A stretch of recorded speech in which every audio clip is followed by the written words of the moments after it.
Hello, I'm Lazypug. So I can't film at that set anymore, but that's okay. You know, we survive and adapt. Is that Madonna's Crazy for You? Whoo, man, what a song. Y'all know about the song, right? It comes from the movie Vision Quest.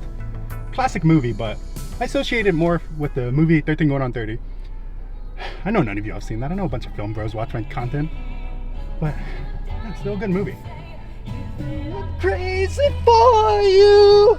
Touch me once and you know it's true. I've never wanted anyone like this. Here's Lazypug Reviews.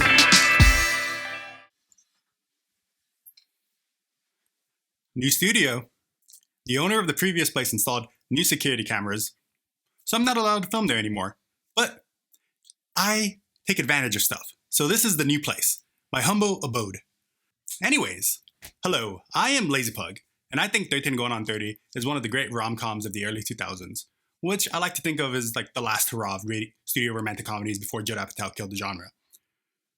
Well, maybe he didn't kill it, but he took a lot of the sincerity out of it. 13 Going on 30 follows Jennifer Garner when she's 13, and she decides she wants to skip a large portion of her life and become 30. And we know being 30 isn't that great, but when you're a kid and you're not doing much, you're like, maybe it doesn't seem that bad. Maybe it even seems ideal to skip your awkward years. And you see, that's what makes 13 and Going on 30 such a classic. It takes what we as adults already know, but recontextualizes it from a kid's perspective. So it's like Click, Freaky Friday, and many other films. But back to that Madonna song, which got me on this whole train of thought. Jennifer Garner's childhood friend is Mark Ruffalo, and he is now a sexy man. And she starts thinking, shoot, did I mess things up with him? Did I waste my life by skipping large portions of it?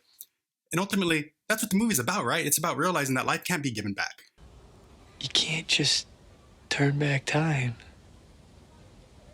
But in standard rom-com affair, Jennifer Garner tries to stop Mark Ruffalo's marriage because she realizes that it's been a mistake. She should have enjoyed those awkward years. She should have been with Mark Ruffalo and not try to fit in with a bunch of bullies to validate herself. She's crazy for Mark Ruffalo. Touch her once and you know it's true. She never wanted anyone like this. It's so brand new. And I think that's what makes the ending so effective for me. The song's about falling in love with someone who's been right in front of you this whole time, at least in the context of the movie. This is a rom-com, and magic can be real in movies, so she's allowed to restart her life and give it a second chance.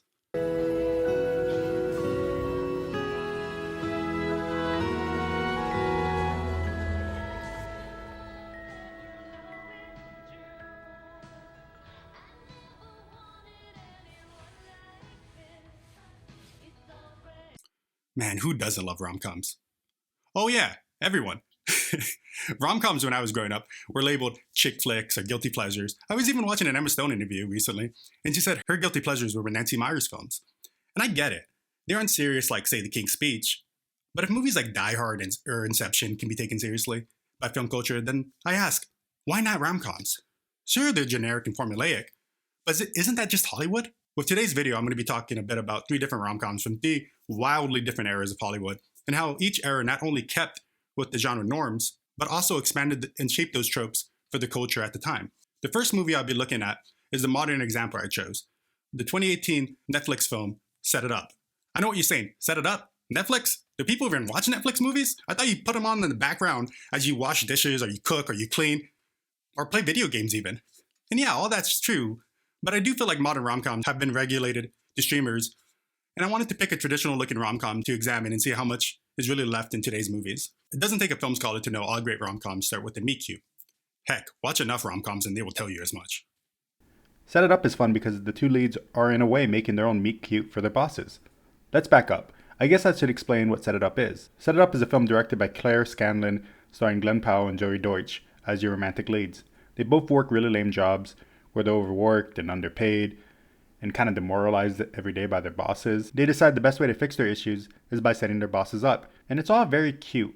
I want to show you the meet cute for Glenn Powell and Zoe because that's the real couple of the movie. So their meeting is around the 8-minute mark of the movie. Both their bosses demand dinner right away despite the short notice. Zoe expects that her boss has unrealistic demands and has already ordered a meal, but Glenn Powell did not. However, the delivery driver is asking for cash and she doesn't have any. So Glenn is like, well, I got some cash. Not even sure what you ordered, but I'll take it. It's a nice little meeting that shows off both their characters. One is somebody who preps for everything but still comes short, and the other is someone who expects things to fall into his lap. They end up bonding a bit about having horrible bosses. Hey, I know that movie. And they agree to split the 2 meals. But Glenn Powell gets the last laugh because he got some mac and cheese for his trouble. And ultimately, I don't think the bosses even eat the food. Now let's compare Set It Up to a slightly older movie. And when I say slightly older, I mean a film that came out nearly 80 years earlier. The reason I really wanted to make this video is that I think rom-coms have the richest history in all of cinema. Much like horror films, rom-coms have been doing a lot of the same tropes for decades, nearly a century now. And I like to examine those tropes and see what stuck or what changes have been made. So I'll be looking at the 1940s classic, The Shop Around the Corner. Directed by arguably the greatest director of that era, Ernst Lubitsch. And now I know for some people, that might be a random director, but if you've taken a couple of film classes, you might have heard of movies like It's a Wonderful Life or Vertigo. But he didn't direct those movies. However, the boy, Jimmy, Please Call Me James Stewart, stars in those movies, and he happens to star in Shop Around the Corner. Shop Around the Corner follows a small shop in Budapest. Why Budapest? I don't know. Everyone speaks English, and it's American actors, and the director's German. I really do wonder, and maybe I can break my rule and do some research. But newspapers simply didn't exist back then. It's impossible to know what people were doing back in those old days. I like to think the writer was just kind of messing around and he was like, yeah, Budapest is a real place. Let me make this the setting. Who's going to fact check me? Do books even exist? No! Studio execs are dummies and they probably won't even read my script. They probably think I made up a city. Anyways, Shop Around the Corner follows this small store that sells handbags and luxury goods. I guess maybe it was like Prada before Prada. This takes place during the Depression, so nobody has money, no one has jobs, everything is, well, depressing. That's something about older rom-coms that I really enjoy. It seems the majority of these films despise the rich, and almost none of the protagonists are doing alright financially. Contrast that to the big studio rom-coms of the 90s and 80s, and all those movies seem to be about careerists who don't have time for love, i.e. Set It Up.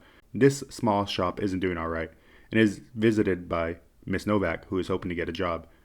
But the shop is more interested in getting money out of her, and Jimmy doesn't really like her. He just sees her as somebody trying to look for a handout, but she proves her worth by selling the cigar box that nobody in their right mind would have wanted. So they hire her on a commission-based role. Something I'm sure you noticed about both these examples is that right away there's a combative aspect to the lead couple's relationship. That's sort of expected in rom-coms. What makes Shop Around the Corner a little more interesting than most is despite just meeting, Miss Novak and Mr. Krillick have been corresponding to each other as pen pals. A letter from a girl. Oh. My heart was trembling as I walked into the post office. And there you were, lying in box 237. So it adds this really nice dynamic where you know they love each other despite being at each other's throats for the majority of the movie. If you're thinking, boy, that sounds familiar, I think I've seen a Tom Hanks picture about the same thing.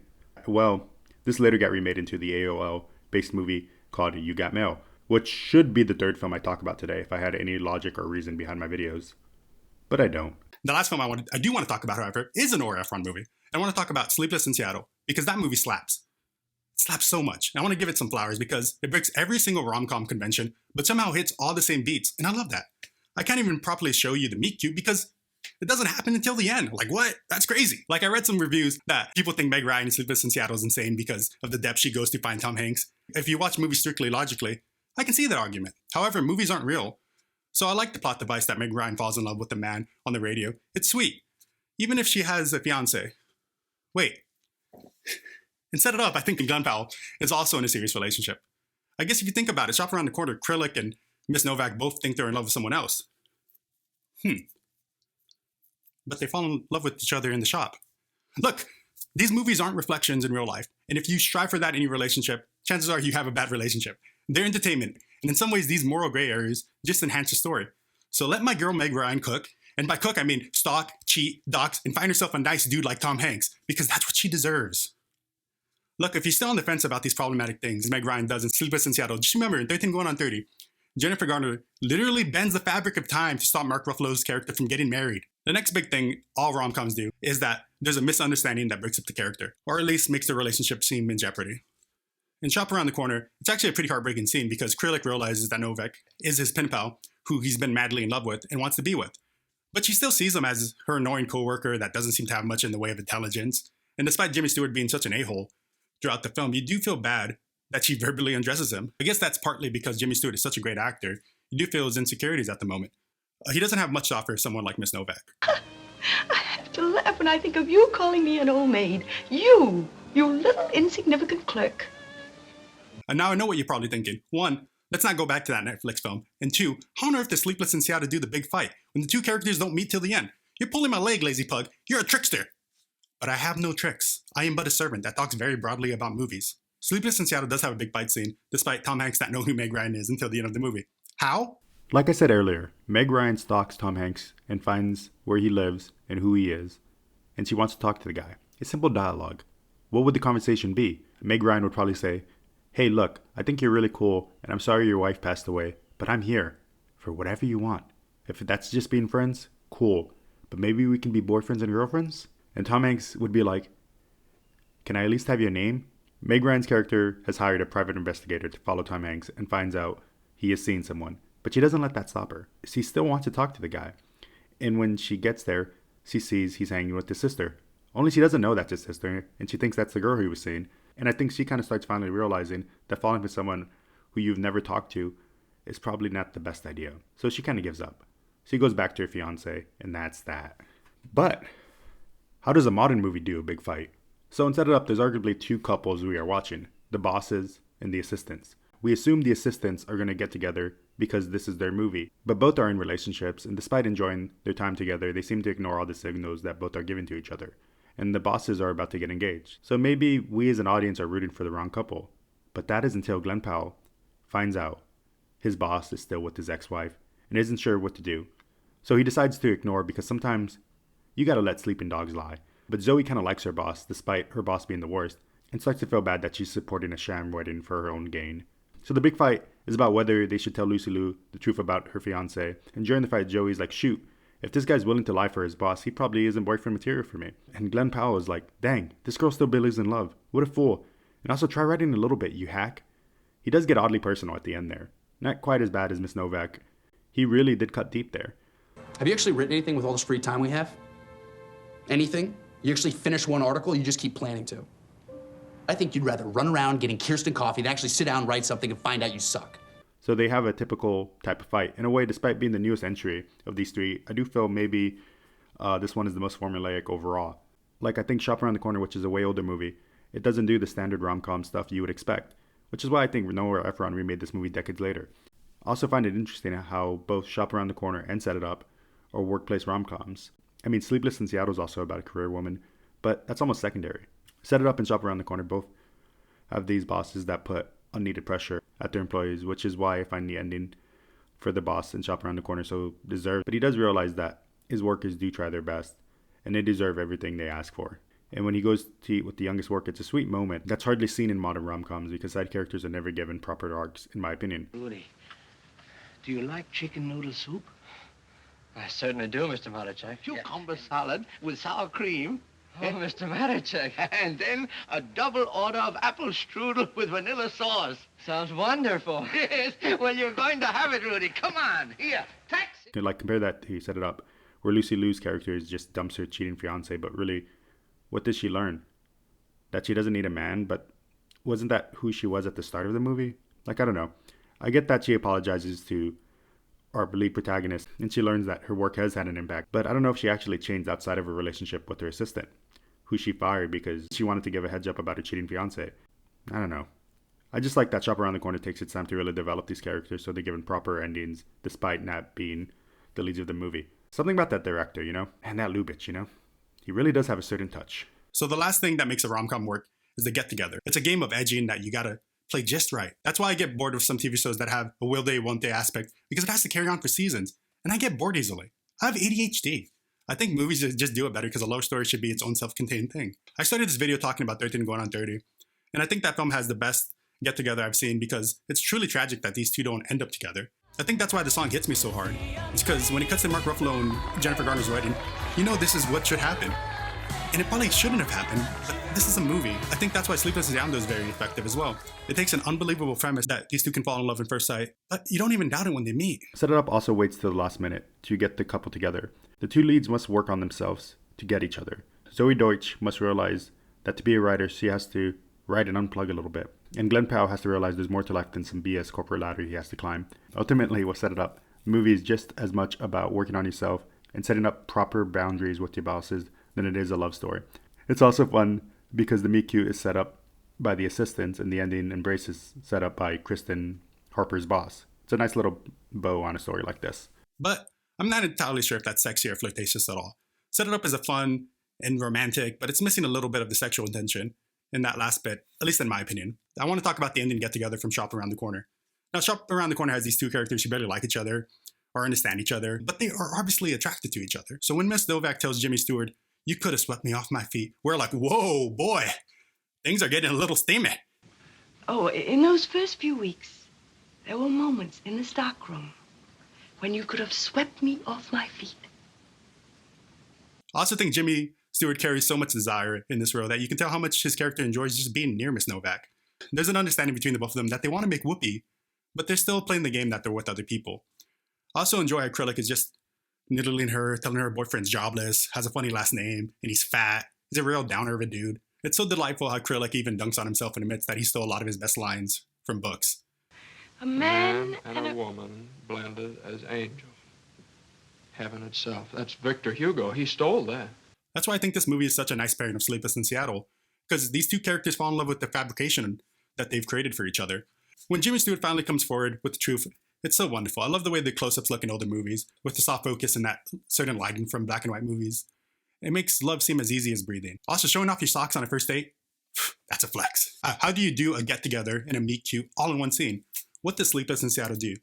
While Meg Ryan is in New York City with her fiancé, they're having a bad date. She doesn't feel right. She knows she belongs with Tom Hanks. Meg Ryan knows that she has to give it a shot and see if he's waiting for her like he promised. She tells her fiancé, "Look, dude, you're cool and all, but you're not Tom Hanks. And I gotta go." And her fiancé, to his everlasting credit, is like, "Listen, I get it. I'm not Tom Hanks. And in this life, you're only given one chance to get a Tom Hanks. So if you're given the opportunity to get him, go out and get him." However, she was too late. He's gone. The building is closed. All that's left is this boy's backpack. But this is cinema. They find each other in the end because they deserve to. They spent their whole life searching for each other. Sleepless in Seattle is my favorite movie ever because it understands true love is written in the stars. Even if logically you can't turn back time like 13 going on 30 or meet someone in New York despite neither of you living there, it happens. Even if it only happens in the movies. So next time somebody says rom-coms aren't good or strictly reserved for your guilty pleasures, just know they really don't know the power of movies and they confuse cinema with life. Before you touch me once and you know it's true, I've never anyone like you. It's so brand new. Okay, cool.